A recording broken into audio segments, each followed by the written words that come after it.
Rain fell softly over a lonely bus station, where a young boy named Eli sat with a cracked guitar pressed close to his chest. His clothes were worn thin, shoes torn at the edges, but when he began to sing, the world seemed to stop and listen. The haunting notes of Hotel California rose above the noise of the storm, echoing against the cold concrete. His voice wasn't perfect, it trembled with pain and memory, but it carried a warmth that felt like home to anyone who heard it. People walking by began to pause. A tired mother feeding her child looked up, a street cleaner stopped mid-sweep, and a man waiting for the last bus lowered his phone, mesmerized. Eli wasn't singing for attention or coins. He was singing for his late mother, whose picture he kept folded in his pocket. She used to hum this same song while cooking or cleaning, saying softly, "Keep singing, Eli. One day, they'll listen." Now she was gone, but her voice lived in his every note. Among the small crowd stood a stranger, a man in a dark coat with kind eyes. He filmed quietly, watching the boy pour his heart into the song. When Eli finished, the man approached, tears in his eyes. "That voice, it shouldn't be hidden here," he said softly. Eli smiled sadly. "Sir, the world doesn't look this way." The man knelt, placing a gentle hand on his shoulder. "Then we'll make it look." The stranger uploaded that simple video.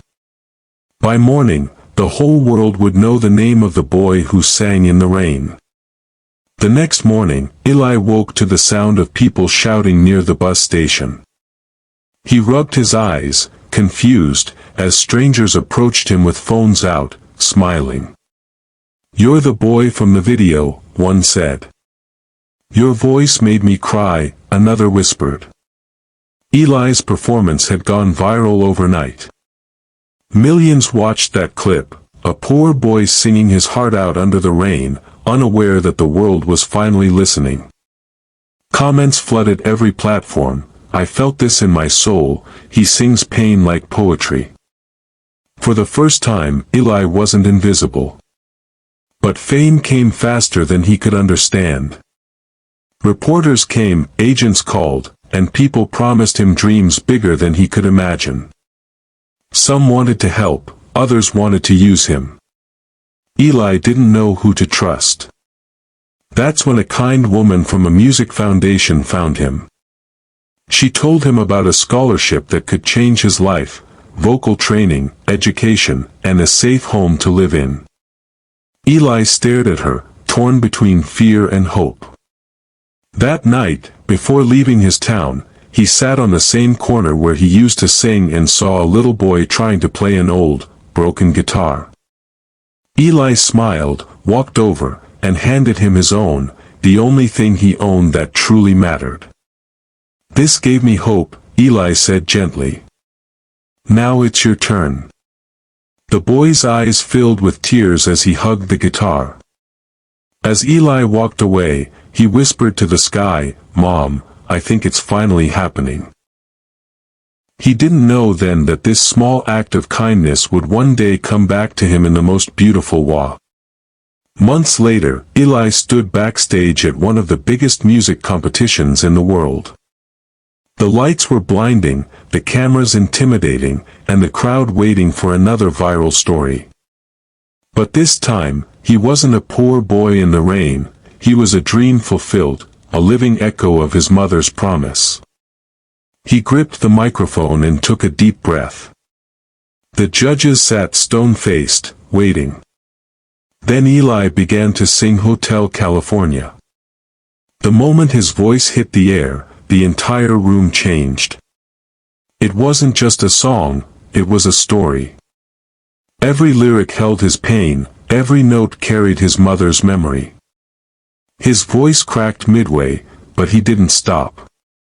The emotion, the truth, and the purity in his tone wrapped around the audience like light. When he reached the final chorus, the audience was silent, spellbound. When the last note faded, nobody moved. Then, Slowly, one judge stood up. A single clap broke the silence, followed by another, and another, until the entire hall roared with applause. Tears streamed down Eli's face.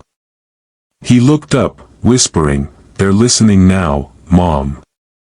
As he left the stage, wiping his tears, a young boy approached him backstage, small, nervous, holding something behind his back.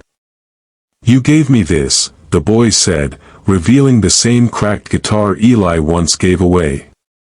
"It made me believe I could sing too."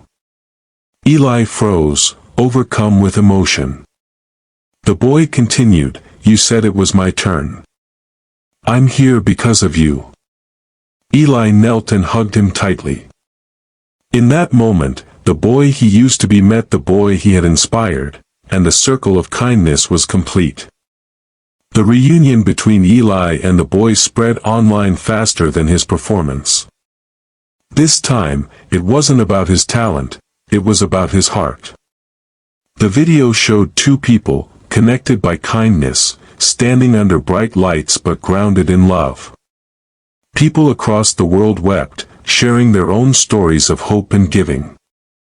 Eli's simple act had become a symbol of humanity, proof that one small gesture can ripple across the world. Eli received countless offers from record labels wanting to capitalize on his fame. They wanted him to change, new image, new songs, new style. But Eli refused. He didn't want to be a product, he wanted to be a purpose. Instead, he founded Echo Hearts, a small non-profit to support underprivileged kids who loved music. He began traveling to schools, orphanages, and shelters, giving away instruments and teaching children to sing. His dream wasn't to be remembered for his voice, but for the hope he passed on. During one charity concert, Eli invited several children onto the stage. Their voices wavered and cracked, but together they sounded beautiful, raw, real, human. As they sang Hotel California, the audience cried openly. Eli smiled through his tears, whispering softly, "This is what music is for." That night, he looked up at the stars and heard his mother's voice again, "Now they're listening, Eli. And they're learning." Years passed, and Eli became known not as a celebrity, but as a teacher, a giver, and a friend. His fame faded from headlines but deepened in hearts. One evening, during a small community concert, he noticed an elderly janitor standing quietly backstage, humming along to his song.